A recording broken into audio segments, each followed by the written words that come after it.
Bom, agora então Paulo vai para outra cidade, que é a cidade de Bereia. Atos 17, versículo 10. E logo os irmãos enviaram de noite Paulo e Silas a Bereia. E eles, chegando lá, foram à sinagoga dos judeus. Certamente essa fama estava correndo de cidade em cidade. Como eu disse, o que os homens falaram ali, provavelmente eles conheciam a história de Filipos. Eram todas cidades da Macedônia. Talvez conhecesse até a história de quando o apóstolo Paulo esteve pregando na região da atual Turquia, na Ásia, né? Ok? O versículo 11. Ora, estes foram mais nobres do que os que estavam em Tessalônica, porque de bom grado receberam a palavra, examinando cada dia nas Escrituras se essas coisas eram assim. Bom, então o apóstolo Paulo chegava numa sinagoga, ele ia explicar as Escrituras do Antigo Testamento, ele era bom nisso, conhecia bem o texto, ok? E agora, iluminado pelo Espírito Santo com o dom de Deus, claro que ele explica melhor do que Gamaliel. Explica melhor do que Gamaliel. Quando nós estudamos a história de Estevão, eu falei para vocês que talvez Saulo de Tarso estivesse entre aqueles que debateram com Estevão. E se ele debateu com Estevão, levou uma surra.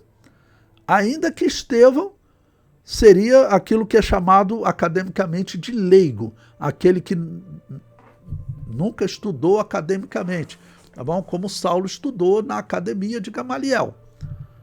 Ou seja, nunca estudou numa escola de ensino das Escrituras. Provavelmente era um cristão chamado cristão leigo, cristão simples. Tá bom? Só que ele, vamos dizer, cheio do Espírito Santo, é claro que ele não vai perder para um judeu que conhecia bem a letra, se é que Saulo de Tarso estava lá. Só que agora Saulo de Tarso é o apóstolo Paulo, um homem cheio do Espírito Santo de Deus. Então, com conhecimento do texto e cheio do Espírito de Deus, com os dons espirituais, ele era o mestre dos mestres. Versículo 12. De sorte que creram muitos deles, e também mulheres gregas da classe nobre, e não poucos varões. Mas logo que os judeus de Tessalônica souberam que a palavra de Deus também era anunciada por Paulo em Bereia, foram lá e excitaram as multidões. No mesmo instante, os irmãos mandaram a Paulo que fosse até ao mar, mas Silas e Timóteo ficaram ali. O alvo era o apóstolo Paulo. Mas é importante ver que os de Bereia, quando está dizendo que eles foram mais nobres, eram judeus. Quem estava na sinagoga eram judeus. Tinham gregos também, tinham outros, sim, que iam na sinagoga, tinham, mas os judeus eram a sua maioria. Então, os judeus, examinando cada dia nas Escrituras se essas coisas eram assim, ou seja, eles estão concordando com o que o apóstolo Paulo está dizendo e estão crendo realmente que Jesus Cristo é o Messias. É uma mudança significativa. Eu digo que naqueles dias a mudança era mais fácil do que nos dias atuais. Israel, segundo a interpretação da igreja, Israel só vai se converter durante a grande tribulação quando duas testemunhas estiverem pregando lá em Israel. Essas testemunhas vão converter alguns judeus. Essas duas testemunhas morrem, ressuscitam, sobem aos céus aos olhos de todos, e isso já vai ser um sinal para a conversão dos judeus. No final da grande tribulação, Jesus Cristo aparece em glória para salvá-los do anticristo. Qual a barreira, a grande barreira que nós temos hoje, que ainda não existia nos dias do apóstolo Paulo? Nos dias do apóstolo Paulo, eles estavam esperando o Messias. Hoje eles continuam esperando o Messias. Tá bom? Só que existe um agravante nos dias atuais. Os judeus olham para os cristãos como idólatras e praticantes de paganismo por conta do purgatório, porque eles olham para os cristãos como olhando para o catolicismo. E ainda tem aquele agravante que o catolicismo matou os judeus na história de forma perversa.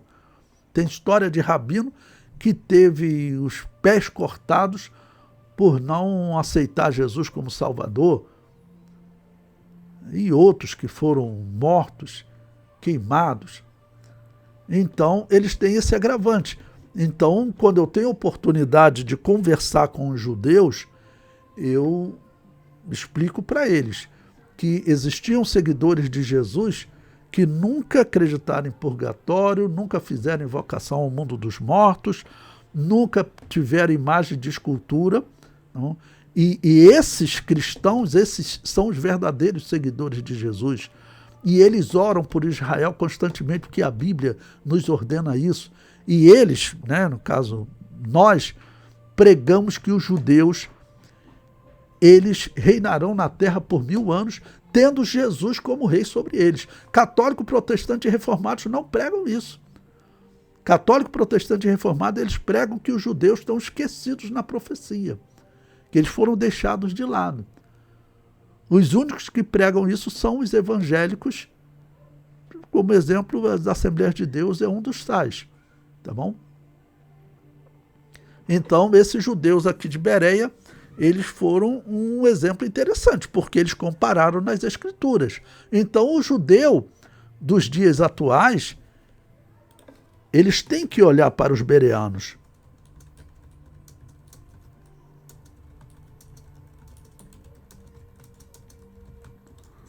Até anotei isso aqui, porque às vezes nós estamos escrevendo, a gente não tem uma inspiração, né? Mas quando chega o momento da aula, a gente tem uma inspiração, então até anotei aqui para incluir no livro depois.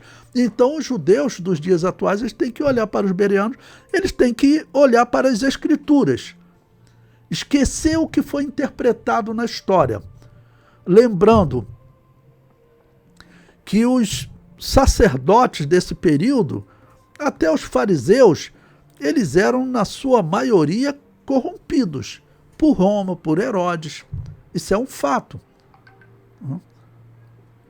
Bom, então no próximo capítulo, que aí vai ser a próxima aula, 9h35 já, nós vamos estudar Paulo em Atenas.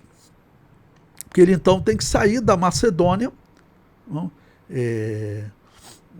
Ele deixa ali Silas e Timóteo, tá bom? E Paulo já sai para o mar. Tá bom? E os que acompanham Paulo levam até Atenas. Mas isso nós vamos estudar na próxima aula, então.